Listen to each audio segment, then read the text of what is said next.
स्वामी समर्थ. जय जय स्वामी समर्थ. श्री स्वामी समर्थ. जय जय स्वामी समर्थ.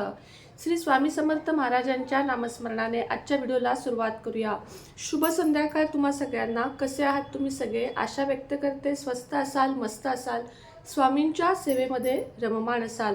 उद्या आहे मार्गशीर्ष गुरुवारचा तिसरा दिवस, म्हणजे मार्गशीर्षचा तिसरा गुरुवार उद्या आहे. आणि उद्या तुम्हाला काही सेवा आणि एक उपाय सांगणार आहे, तो तुम्हाला अवश्य करायचा आहे. सगळ्यात पहिल्यांदा गोंधळ तुमचा जो झालेला आहे आज सकाळच्या व्हिडिओबद्दल तो सांगते. गुरुपुष्यामृत उद्या आहे, पण ते आज रात्री 1 ते उद्या सकाळी 7:15 पर्यंत आहे.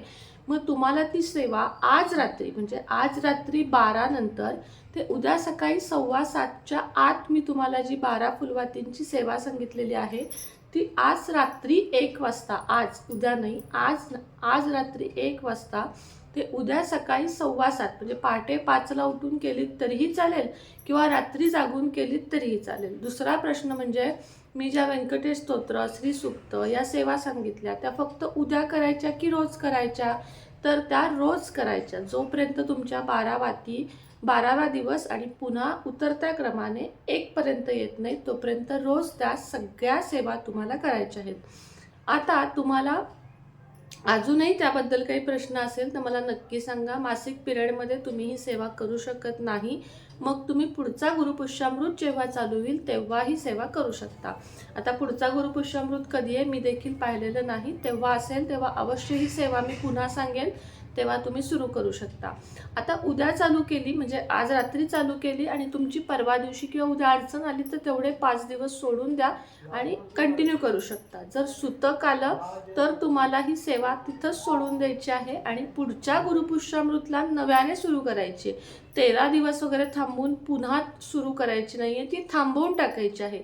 हे असे जे प्रश्न आले होते ते प्रत्येकाच्या कमेंटमध्ये उत्तर देण्यापेक्षा मी तुम्हाला सांगितलं की ही सेवा आज रात्री 1 ते उद्या सकाळी 7:15 म्हणजे 5ला उठून पाठी केली तरीही चालेल किंवा रात्री 1 पर्यंत जागा, तोंड हातपाय स्वच्छ धुवा आणि स्वच्छ प्रसन्न मनाने बसा, तुपाचा दिवा लावा आणि या सेवा करा. म्हणजे तो तुपाचा दिवा जो सांगितला आहे तो दिवा लावा आणि तुम्ही सुरुवात करा.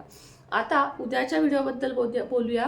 उद्या गुरुपुष्यामृत तर आहे, शिवाय उद्या गुरुपुष्यामृत तर आहे, शिवाय मार्गशीर्ष मधला गुरुवार आहे. उद्यापासून तुम्हाला एक सेवा सांगणार आहे. ती सेवा तुम्हाला करायची आहे. 11 वेलदोडे म्हणजे 11 इलायची किंवा वेलदोडे ज्याला म्हणतो, वेलची ज्याला म्हणतो, ते 11 हिरव्या विलायची तुम्हाला लागणार आहेत. एकदम चांगल्या व्यवस्थित विलायची तुम्हाला लागणार आहेत.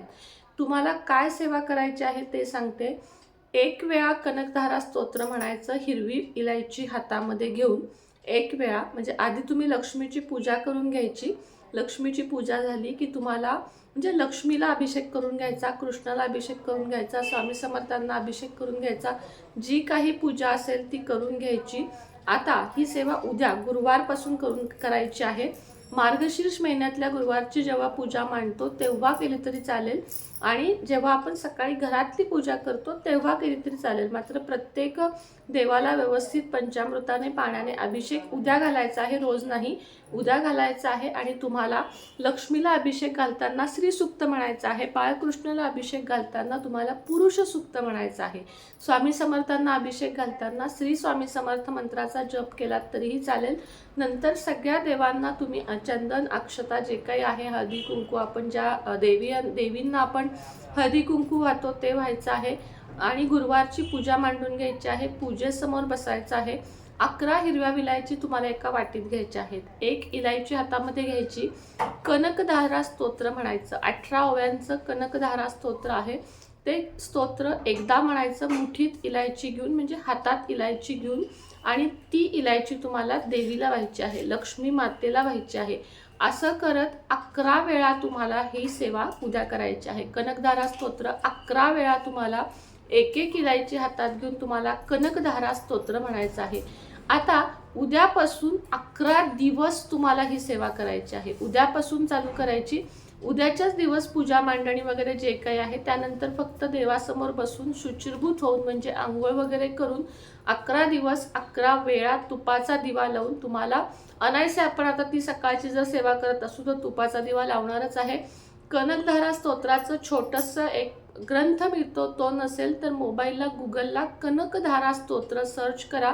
कनकधारा स्तोत्र स्वतः शंकराचार्यजींनी लिहिलेलं आहे आणि त्यांनी ते स्वतः म्हणजे स्वतः भिक्षा मागायला एका ठिकाणी गेलेले होते. जे गरीब कुटुंब होतं श्री शंकराचार्यजी, आणि त्या गरीब कुटुंबाकडे त्या महिलेकडे द्यायला त्यांच्या जोडीत काही नव्हतं. तिनं त्यांना आवळा दिला होता आणि आपली रडून स्वतःची सगळी कहाणी, म्हणजे तिच्या डोळ्यात अश्रू मावत नव्हते आणि तिने स्वतःची संपूर्ण कहाणी महाराजांना सांगितली होती. त्यानंतर महाराजांनी स्वतः लक्ष्मीचे अतिशय सुंदर असे वर्णन आहे कनकधारा स्तोत्रामध्ये, ते गायले होते. लक्ष्मी त्यांच्यासमोर आली होती आणि वरदान काय विचारल्यानंतर या कुटुंबाची गरिबी घालवावी असं त्यांनी सांगितलं होतं. तेव्हा माता लक्ष्मी म्हटली होती की यांचं गेल्या जन्मीचं असं स्वतःचं काहीच पुण्य नाही आहे, तर मी यांची गरिबी कशी घालवू. तेव्हा स्वतः महाराजांनी सांगितलं होतं की जरी त्यांची गेल्या जन्मीची काही पुण्याई नसेल तरी आज त्यांनी मला रिक्त हस्ते पाठवलं नाही, त्यांनी मला एक आवळा का होईना दिला आणि म्हणून मी खूप प्रसन्न झालो आहे आणि तुम्ही त्यांच्यावर स्वतःची कृपादृष्टी घालावीत. हे सांगितल्यानंतर स्वतः लक्ष्मी मातेने त्यांचं घर सोन्याच्या आवळ्यांनी भरलं होतं. असं या कनकधारा व्रताचं तुम्हाला याचं मी वाचन करून दाखवलेलं आहे. एक मला वाटते 8 दिवसापूर्वीच ह्याचा व्हिडिओ केलेला आहे. मात्र ती सेवा तुम्हाला उद्यापासून करायची आहे आणि उद्याच्याच दिवस तुम्हाला 11 इलायची व्हायच्या आहेत. परवापासून नुसते स्तोत्र वाचायचं आहे. आता मला प्रश्न येईल की त्या 11 इलायचींचं करायचं काय. मिक्सरमध्ये घाला, साखर घालून बारीक करा आणि चहामध्ये रोज घालून तुम्ही पिऊ शकता, किंवा त्या 11 इलायची तुम्ही एखाद्या लक्ष्मी मंदिरामध्ये सुद्धा अर्पण करू शकता. तो चहा वाया नाही गेला पाहिजे कारण त्यात प्रसाद आहे, किंवा सरळ लक्ष्मी मंदिरामध्ये तुम्ही अर्पण करू शकता. आणि तुम्ही हे 11 दिवसाचं कनकधारा स्तोत्राचं व्रत जे आहे, म्हणजे व्रतच आहे थोडक्यात हे, ते झाल्यानंतर तुम्हाला एखाद्या सवाष्णीची तिला लक्ष्मी समजून तुम्हाला ओटी भरायची आहे आणि तुमचं व्रत समाप्त होणार आहे. व्रताचे नियम मांसाहार नाही आणि ब्रह्मचर्याचं पालन करायचं, फक्त 11 दिवस. असंही आपल्या सेवा चालू आहेत, आपले सगळे नियम चालू आहेत. तर कनकधारा स्तोत्र नक्की करा. 2च छोटे बारीक नियम आहेत की मांसाहार वर्ज्य आणि ब्रह्मचर्य पाळायचे आहे. मात्र हे स्तोत्र आणि म्हटल्यानं चमत्कारिकरित्या तुम्हाला याचे फळ मिळणार आहे आणि तुमच्या घरात लक्ष्मी बरसणार आहे. थोडक्यात काय, तुमच्या घरामध्ये धन धान्य पैसा समृद्धी सुख वाढणार आहे. आजकाल जगण्यासाठी लागतो तो पैसा. आपण म्हणतो की माणुसकी पाहिजे, सगळं पाहिजे, मला सगळं मान्य आहे. मात्र जर आपण कुठेही दवाखान्यात जाऊ दे, दूध पिशवी आणायला जाऊ दे, मीठ पुडा आणायला जाऊ दे, कुठंही काही आणायला जाऊ दे, एसटीत बसू दे, आपल्याकडे 5 रुपये नसतील तर आपल्याला ती वस्तू दिली जात नाही. याचा अर्थ लक्ष्मीला महत्त्व नाही असं नाही आहे का? तर नाही. प्रत्येक सकाळी उठल्यापासून रात्री झोपेपर्यंतची प्रत्येक गरज भागवण्यासाठी लागतो तो पैसा आणि त्यासाठी करावे लागतात काबाड कष्ट. आणि काबाड कष्ट करून देखील जर परिस्थिती सुधारत नसेल तर अशा वेळेस आपण हे उपाय, ह्या सेवा ज्या मी तुम्हाला सांगत आहे त्या जर तुम्ही मनोभावे केल्यात तर निश्चित 1000% सांगते तुम्हाला की याचा फरक पडणार म्हणजे पडणार. तुम्हाला पुन्हा एकदा सांगते की उद्याच्याच दिवस ही सगळी पूजा मांडायची आहे. गुरुवार मार्गशीर्षाची पूजा आपण अनायसे मांडतो. बाकी तुम्हाला सांगितल्याप्रमाणे पुरुष सूक्त, स्त्री सूक्त म्हणा आणि रोज कनकधारा स्तोत्र झाल्यावर ओम श्री महालक्ष्मी नमः या मंत्राचा कमळगट्ट्याच्या माळेवर किंवा तुमच्याकडे असेल त्या माळेवर 1 माळ जप करा. श्री स्वामी समर्थांचा 1 माळ जप करा आणि कनकधारा स्तोत्र म्हणा. रोज एकदा असं 11 दिवस, रोज 11 वेळा असं 11 दिवस तुम्हाला म्हणायचं आहे. कन्फ्युजन थोडंसं माझंच झालं.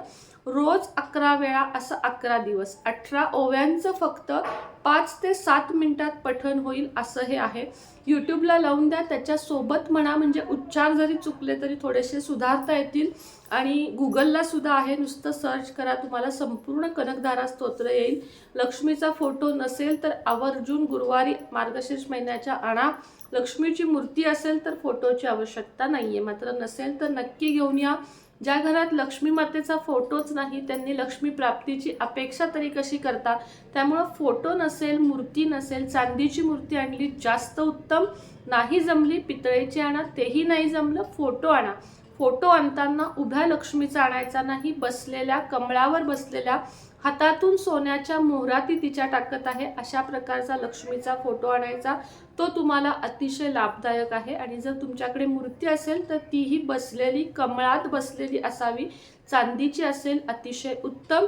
या मार्गशीर्ष महिन्यात तुम्ही आणू शकता. आता हा माझा व्हिडिओ तुम्ही समजा आज नाही बघितलात, पुढच्या गुरुवारी बघितलात, तर पुढच्या गुरुवारपासून सुद्धा तुम्ही ही सेवा करू शकता. कारण मार्गशीर्ष महिना अनायसे चालू आहे. उद्या अडचण असेल तर आम्ही काय करू, काही हरकत नाही, पुढच्या गुरुवारी करा. आणि मनात आलं आणि जर कधीही व्हिडिओ बघितलात तर कुठल्याही गुरुवारपासून सुरुवात केली तरीही चालेल.